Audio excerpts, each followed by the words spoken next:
محترم مسلمانانو، نن زمونږ یو بهترین او طاقتوره وظیفه ده. زما په ذهن مطابق د دې نه بله طاقتوره وظیفه نشته. تاسو هر ځای وګورئ، غوڼ یوټیوب چڼ کوئ، غوڼ مولیانو نه تپوس وکئ، مفتیانو نه وکئ، هر ځای کې وګورئ، کتابونه وګورئ، خو لیکن د سورت فاتحې طاقتوره وظیفه محترمو چې دا داسې وظیفه ده چې د دې تاکید رسول الله مبارک هم په خپله د خولې مبارکې نه فرمایلی دی، صحابه هم په دې باندې کار شوی دی. محترمو هغه وظیفې چې کم یعنی ثابتې نه وي د حدیثو نه، نو هغه خو داسې وظیفې چې اکثر منګړتې وي. خو نن درته داسې وظیفه زه ښیم انشاءالله چې ستاسو پې 100% الله جل شانه کار کوي، ستاسو پې 100% انشاءالله الله جل شانه حاجتونه پوره کوي. بیمارانو ته به الله تعالی ستاسو 100% صحت کامله عاجله ورکوي. ستاسو کم مشکل دی، کم حاجت دی، کم هر څه دپاره دی تاسو ته معلوم دي، د هغې ټولو دپاره انشاءالله دا یو خاص وظیفه ده، یو خاص فضیلت دی د صورت فاتحې. نو که غواړئ اسان 140 پیرې هیڅ ګران نه دي، 140 پیرې صورت فاتحه ووایئ، خو په کومه طریقه چې درته زه ښیم په هغې باندې به یې وایئ. میم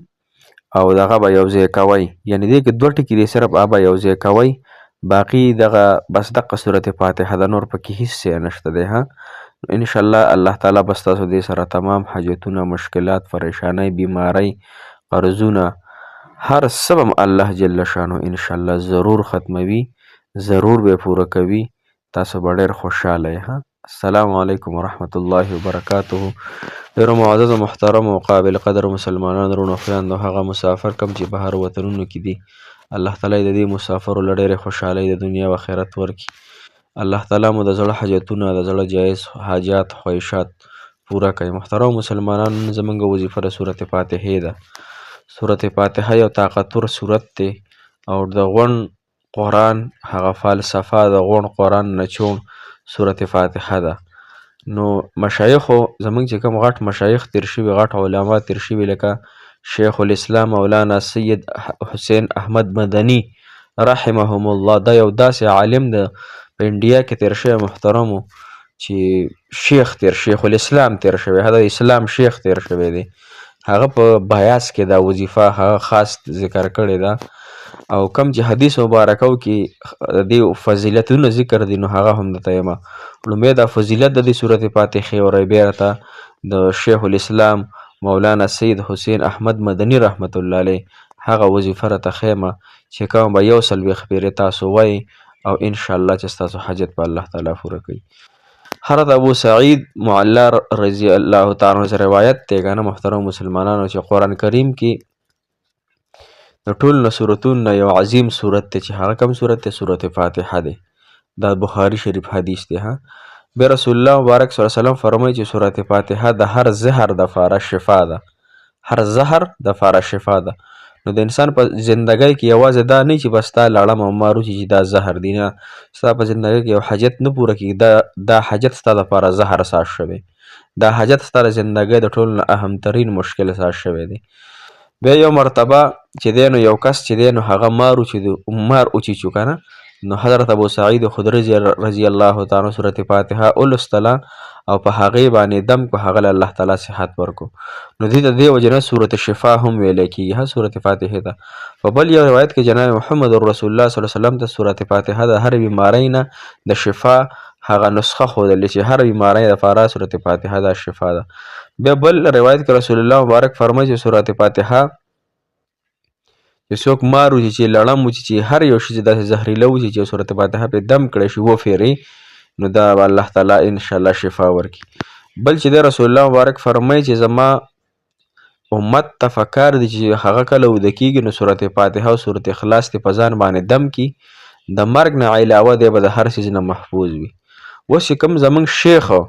شیخ المشایخ شیخ الاسلام یو خاص مجرب او فرتاثیر عمل ذکر کړی دی، نو هغه زه تاسو ته ښیم.